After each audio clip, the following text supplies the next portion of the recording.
plant here. You can see the glow in the roots and yeah, actually here this is the model of Eco City. What I have thought over here is today we are making use of non-renewable sources like petrol, diesel and all we are common knowledge. So what I have thought to build up a city which will actually make use of renewable resources, sunlight, air, water and all. So there's the model, and first of all I'd like to start with this. This is actually the model of a salt water running car. What is actually have is the two strips over here. First strip is a magnesium strip. Second, there is a carbon strip. We know that graphite is not used as an electrode. As a second electrode, I have used magnesium. So I'll put 2 drops of salt water over it. Salt water is contain NaCl. Na positive and Cl ions. We have 2 ions. Further, magnesium will be dissolved in salt water. It will corrode and give Mg+2 ions. Ions are collected, and then we have the carbon strip which is deficient in electron. So it will have tendency to gain the electrons. So there will be flow of electrons over there. And what is electricity? Flow of currents. So you can see the motor rotating over here. That's actually due to the same purpose. It's rotating. And results are quite good. As you can see the graph over here, I prepared a graph over here. You see the graph? I have ran it 1, 2, 3, 4 and 5 times. I ran this graph for 5 times, putting 2 drops. First time I put 2 drops, it ran for around 566 seconds. Second time I put 2 drops, it ran for around 1212 seconds. Around 20 minutes. Just 2 drops, 20 minutes. And I can use this kind of chip. That chip over here, this is the actual chip, magnesium chip I've used here. That chip can last for around 7 to 8 times.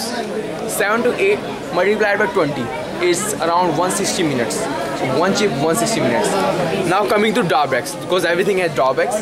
The drawback over here is that it don't provide a burst of energy. It provides small amount of energy but long period of time, as you have seen here. That's the only drawback over here. And secondly, I'll come into these trees. There's a accordingly placed in between the 2 lanes.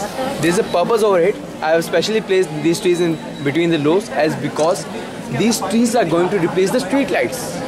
What I'm going to do is taking the genes from a firefly, putting that gene into the plants. That's the overview. What actually it is going to happen is like that. We're taking the gene. That particular gene from the firefly is LUC gene. LUC gene. Okay, that gene is putting into the gene gun. What the gene gun does, it's a device which is used to throw the genes with a very high velocity into the cells of plant. Some genes are accepted by the cells of plants and some are not. Those genes which are accepted by the cells of plant which actually show traits. So the LUC gene will show traits. Further, what LUC gene does, it secretes an enzyme known as, it helps to secrete an enzyme known as luciferase enzyme. That luciferase enzyme plus the energy of the plants, that's ATP, that ATP of the plants plus the luciferase enzyme will combine to give us the glow. That luciferase is a illuminating substance. Okay. The efficiency over here is 1 ATP is required to emit 1 photon. Not only that Jugnu, another species, bioluminescent species, the species which are glow and dark, the gene from that species also is taken and the same process is repeated. And what the results came out to be, it required 60 ATP per photon to emit. So not quite sufficient. Here we have 60 ATP per photon, and here from the genes of Jugnu we have 1 ATP per photon. So it's effective. You can see the picture over here. This is a live picture of a tobacco plant actually done with the same experiment. You can see glow in the roots and the bark. That's the actual picture. Coming to the limitation. The limitation over here is that the tall trees, the big trees have bark on the stems.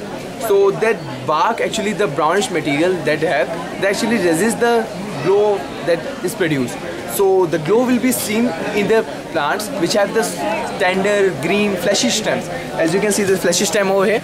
These type of stems will be quite efficient to give us the light. Coming up, we have the windmills over here. We are quite familiar with the windmills. You know that wind strikes over them and due to electromagnetic induction, the electricity is produced. The voltometer over here. And there we have the rainwater harvesting technique. We know rainwater harvesting technique, but what I have thought, why to restrict this rainwater harvesting technique to small houses or the rural areas? We can actually implant this technique to the urban areas or the skyscrapers. My purpose is that the water will be collected in the skyscrapers. Actually, the wall will be closed, water will be collected, and that water will have potential, high potential. Opening the wall, the water will run down with a very high speed, and it's just placing a small generator over there, or we can say turbine over there, it will produce electricity. Though it will be small electricity, but it will be electricity. It will be energy. we are deficient in energy, we have to make use of it. So two purposes are solved. Firstly, that the drain will be collected, it will replenish the groundwater. Secondly, it will generate some amount of energy. Okay, then coming over the tall sky purpose, we have the solar panel over here, right? You can see the deflection over here. That's the deflection over here. We all know what our solar panels are. These solar panels can be placed in the large skyscrapers, and because there is no obstruction to sunlight over there, and large amount of energy can be produced. One fact I would like to share that the energy provided by the whole earth in 1 year is equivalent to the energy provided by sun on earth in just 1 hour. So you can imagine the scope, such a scope of movement. So such a energy can be saved. So that's all for my model. Thank you. What's your ambition? So I want to go to the research field. Whether in chemistry or physics, I have not set up, but chemistry is my pet one.